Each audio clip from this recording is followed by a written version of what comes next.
Hello and welcome to It's Not What You Think. Today's episode is going to be about speech as music. I think this is going to be one of the more interesting episodes. We're going to first start off with John Cage. John Cage is an American composer and music theorist. And out of all the composers that and music that we've discussed or explored in the episodes, John Cage seems to be the one who comes up the most. He has this piece. Now, one, it's composed, which means he wrote it down and there are directions on performing it to the performer. So that in one sense, I don't know. So therefore, it is a composed composition. Actually, those two words mean almost the same thing. Uh,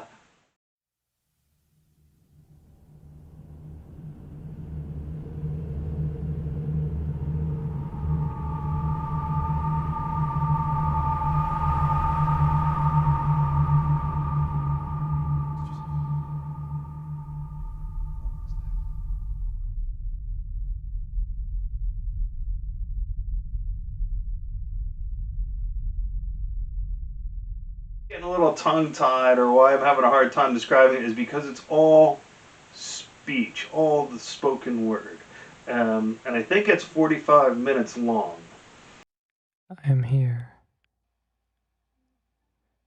and there's nothing to say.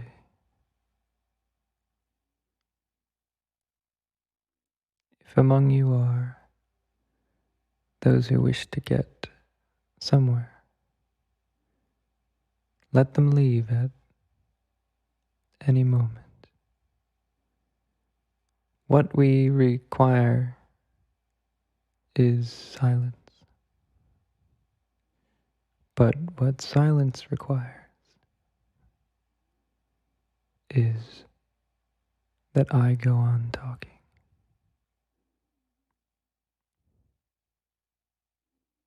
Give any one thought a push. It falls down easily. Now, what makes this a piece of music and not just a lecture, let's say, like an inspirational lecture from a football coach? An inspirational lecture from a football coach is not music.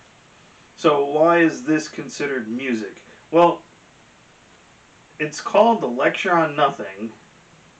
I think for the for the main reason that he doesn't want you to listen to the meaning of the word. He wants you to listen to just the sound that the human voice is making in creating these words. If I were to just go blah blah blah blah blah, I'm making sounds with my voice.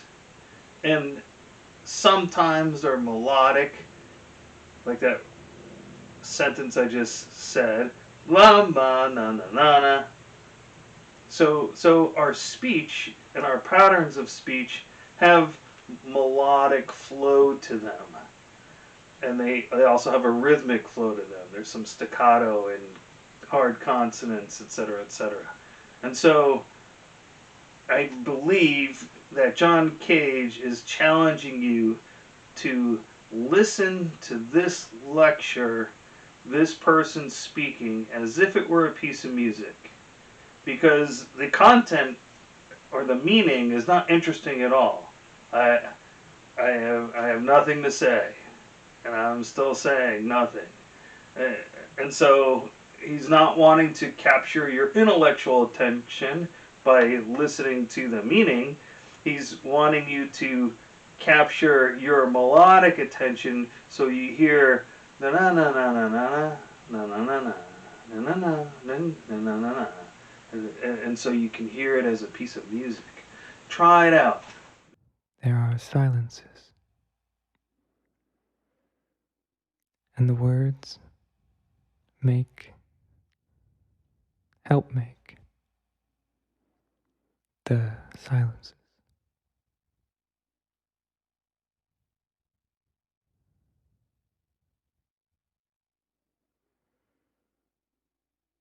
I have nothing to say, and I am saying it. And that is poetry, as I need it.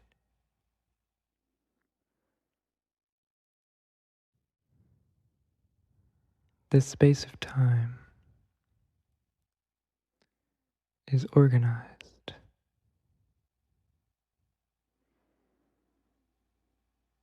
We need not fear these silences.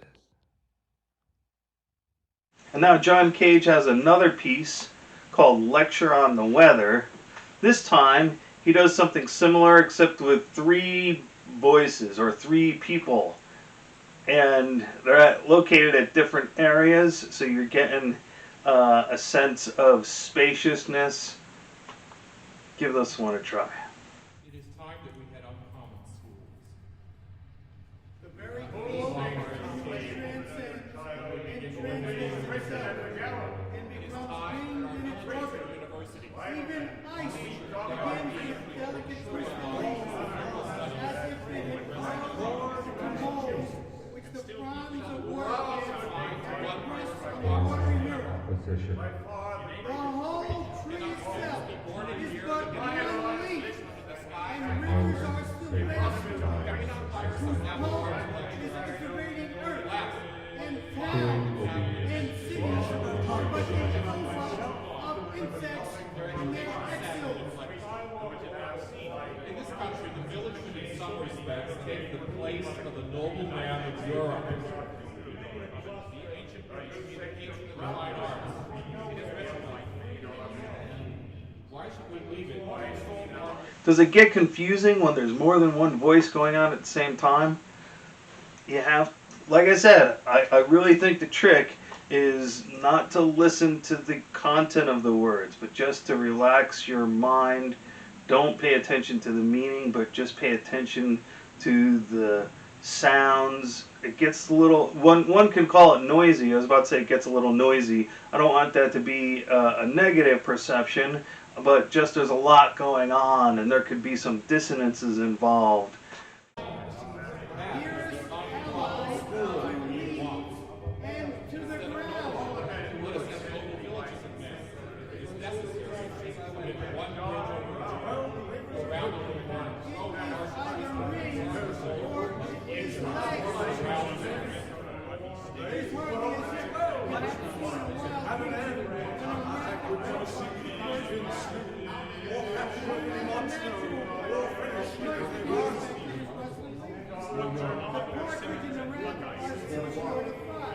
Like true natives of the soil, whatever revolutions occur.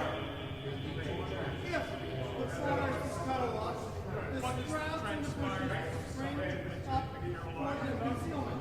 They become more numerous than ever.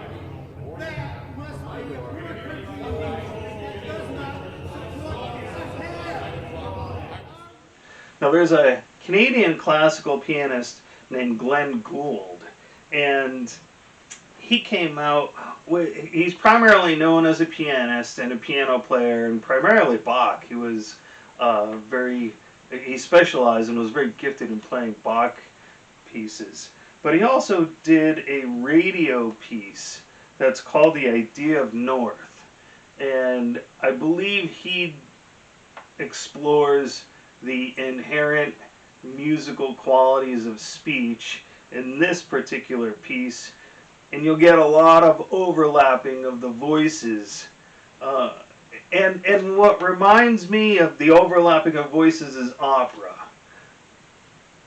In opera, there are different characters singing at the same time, but they're singing musically and harmonically, and so there's it's more pleasing to the ear when you get more than one speaker. When people are speaking, the ranges and the melody lines are so close together that there's a lot of audio friction, so to speak, and so it's not as pleasing to listen to as opera, but nonetheless, I believe that's the the intent that Glenn Gould is after with this particular piece, that there's an inherent musical quality to speech, and so let's put our attention and our minds into listening. I was fascinated by the country as such. I flew north from Churchill to Coral Harbour on Southampton Island at the end of September. Snow had begun to fall, and the country was partially covered by it. Some of the lakes were frozen around the edges, but towards the center of the lake you could still see the clear water. And flying over this country you could look down and see various shades of green in the water, and you could see the bottom of the lakes, and it was a most fascinating experience. I remember I was up in the cockpit with the pilot, and I was forever looking out, left and right, and I could see ice floes over the Hudson's Bay, and I was always looking for a polar bear or some seals that I could spot, but unfortunately there were none. And as we flew along the east coast of Hudson's Bay, this flat I don't go, let me say country this again, I frightened don't me go a for little, this northmanship bit at all. because it just seemed endless. I don't. We seemed to be going into nowhere. Not those people who do claim that And they the want to further go north farther we and went, farther north and the so more on. monotonous But I it see it became. as a kind of a game, this There was northmanship bit, nothing with but people snow, saying, well, and to you know, our were you right, ever up at the North waters Pole? of You know, and Hudson's hell, Bay. I did a No, this was my dog sled impression trip during of the 22 winter. days, and the other fellow goes, well, But I I did also one flew of over 30 the days. Canada. And No, then it's for it's another very 11 childish. years. Perhaps they I served the North in they various would capacities. see themselves as more Sure, the North has changed skeptical. my life. I can't conceive Another of huge anyone And being in others. close touch with the There is North, those whether he people who lived are there all the outside, time or see simply it's turning traveled inside it and month outside, after month up and here year and after year. I outside. can't conceive of More such a skeptical person being really about, untouched by the North for the the rest of his offerings life. of the mass media. When I left in 1965, at least left the job It goes there, on like this: there's some it special wasn't because of being tired of merit, the some North, virtue of to feeling being it in had the no North, more or interest anything of some the special sort. I was virtue as keen as ever. in I having left been because with I the am a primitive public people. servant. I was Well, asked to you do know, what another special job virtue was which there was in that? related And to It is most fighting the war. difficult to So describe. So you may be thinking this is a really unique and exceptional concept, and it happens a little more frequently than I think you might imagine. Here's Rosalie Herz. I'm not sure if I'm pronouncing her name correctly. I apologize, Rosalie. But she's a Dutch composer of contemporary classical music. She has a piece called In L.A.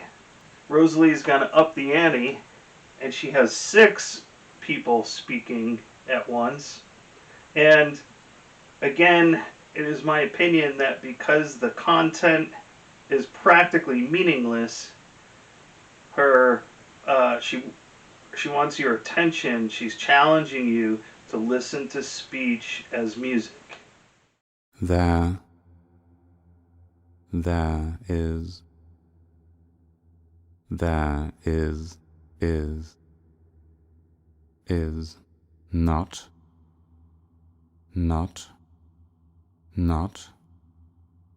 is not, not such a first, such a first thing, such memory, such a thing, also one hearing that one skin, then music one is something, one first something first is something that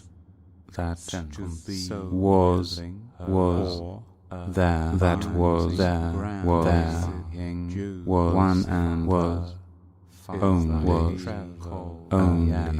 in is the deciphering is change with changes for 4 hands ever in mirror in error in written dreams of fear in dreams which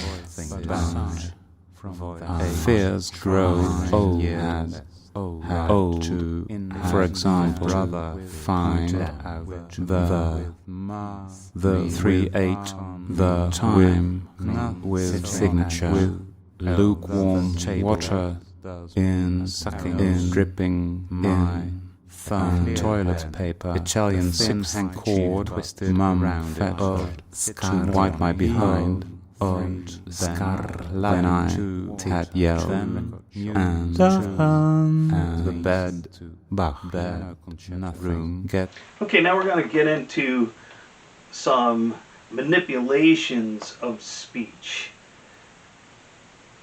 Alvin Lucier was an American composer and sound installations that explore acoustic phenomena and auditory perception. He has a piece called I Am Sitting in a Room, and he's going to explain the whole concept of the piece, but I'm going to do it as well. It's 45 minutes long, and so I think we'll listen to the beginning, the middle, and the end. That didn't quite come out right. We'll listen to a small portion of the beginning, a small portion of the middle, and a small portion of the end, so you can get an idea of the continuity of the 45 minutes, but we'll compact it into like 6 minutes. And so what he's going to do is he's going to speak a sentence and record it, and then he's going to play it back. And as he plays it back, he's going to record that. And the second recording is going to have some natural reverberation in the acoustics of the room. And then he's going to play back the second recording, and he's going to record that being played. And you're going to hear, again, the natural acoustics are going to keep stacking on top of each other until what eventually occurs is that the ability to identify the actual words spoken are almost impossible, and all you hear are pure sounds and rhythm. I am sitting in a room different from the one you are in now.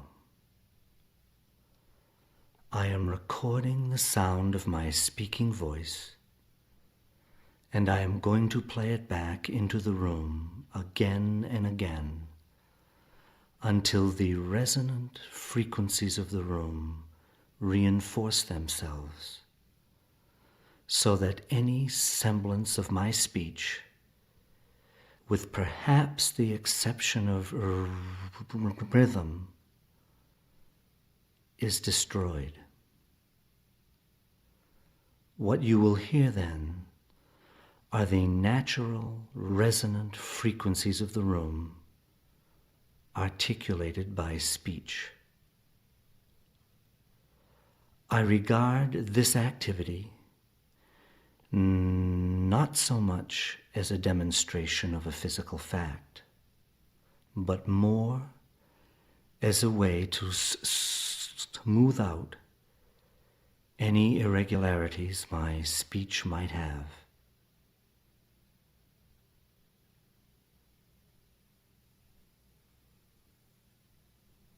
I am sitting in a room different from the one you are in now. I am recording the sound of my speaking voice, and I am going to play it back into the room again and again. I am sitting in a room different from the one you are in now. I am recording the sound of my speaking voice. I am sitting in a room different from the one you are in now. I am recording the sound of my speaking voice.